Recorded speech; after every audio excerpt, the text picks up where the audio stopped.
Chaz Taylor, I had the pleasure of interviewing you for the Mickey Duff book, The Ringmaster, which came out last year. So we've met, you've read it. Was it as good as you thought, or? I personally thought it was fantastic. I read all the chapters. I knew most of the guys in the chapters, or one lady, obviously, Nancini, but it was mostly men. I knew them all except about three of them.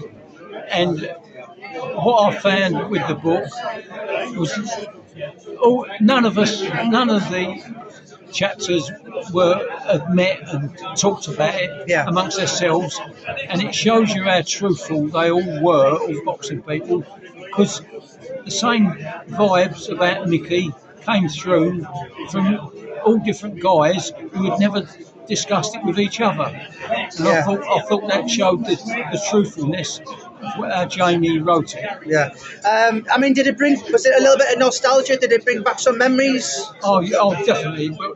Yes, definitely brought back the memories of Mickey. I mean, his memories are ingrained in my head, my boxing head, all the time. You know, I'm a boxing fanatic, and as I said in my chapter, I knew Mickey from the 1950s, so it was just great to read. I enjoyed every chapter. I mean, one of the things points out when what you said Mickey was a little bit sarcastic, and then you said no, forget that, he was really sarcastic. And I mean, there's some people in that book who didn't like him. There's some people who loved him. One or two boxers actually, I could see tears in their eyes. But either way, he brought up a lot of emotion, didn't he? Yes, definitely. The only one who criticised him most, I thought, was Barry Hearn. Yeah, that one came across. I didn't particularly agree with Barry. I know Barry and I like him. He's an honourable man, Barry, but I didn't particularly like what he said about Mickey. Mickey actually did help him initially before Barry became a rival to Mickey. Mickey helped him. There he is. Yeah, Barry Hearn. He, I mean, there was a lot of people I spoke to I didn't put in the book, and I think with somebody like Mickey Duff in the world he was in, that testosterone macho world, Al Capone said sometimes please and thank you doesn't cut the mustard, and he had to be the way he was. He was sometimes. Did you ever find Mickey was overly aggressive? No, I don't think he was overly aggressive. He could be aggressive. I saw him be aggressive, as I mentioned in the book, Shoreditch Town Hall. And but he wasn't overly aggressive, definitely. And he had a skillful mouth as well, didn't he?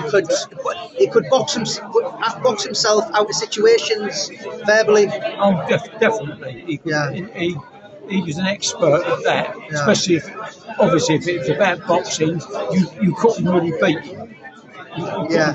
Did your wife Kimberly read it? She didn't read the whole book. She read my chapter. She read Stephen Powell's chapter, Gina Mancini's chapter. So she's read bits and pieces. But she didn't read the whole book. And we're at the Libre today, which is the London Ex-Boxers Association. Chaz, how long have you been coming here?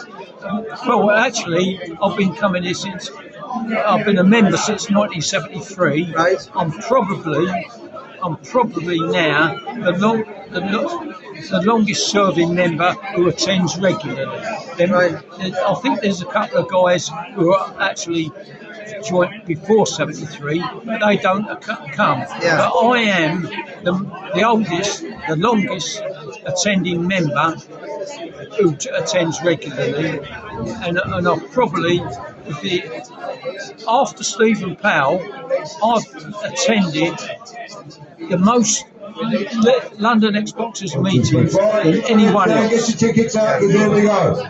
And we're going to have a little bit of fun. And a lot of fun will have you jolly well paid for. Here we go. First number.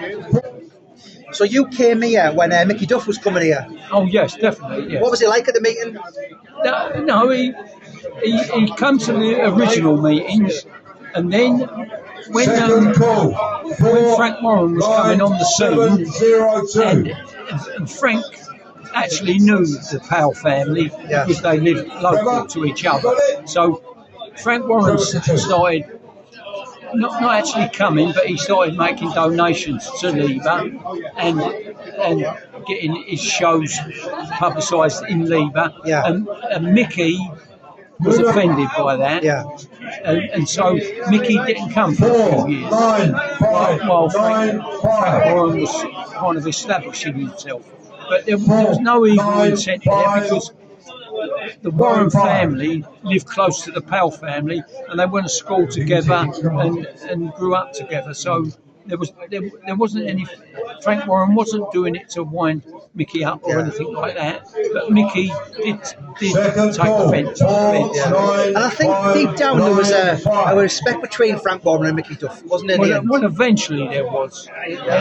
Not initially there wasn't.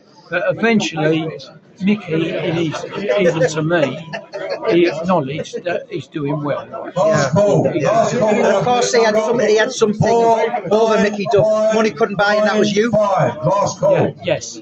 had the youth, and he also, he had the youth, and he knew more about technology, modern technology, than Mickey. And he overtook Mickey and Jarvis Astaire because he was more knowledgeable with the television and computers and that kind of stuff. Because Mickey and Jarvis Astaire, like myself, we didn't grow up with computers. Yeah. No. And I mean, you mentioned Jarvis Astaire. How did you find Jarvis? Well, yes, a difficult one to answer. He done me a few favours, but he also done me some non-favours as well. So it was 6 to 1 and half a dozen with Jarvis. And the Ringmaster is available on Amazon, so I'm going to put the link in the bio to this video. And thank you so much for your time, Chaz. Thank you very much. Thank you. Thank you.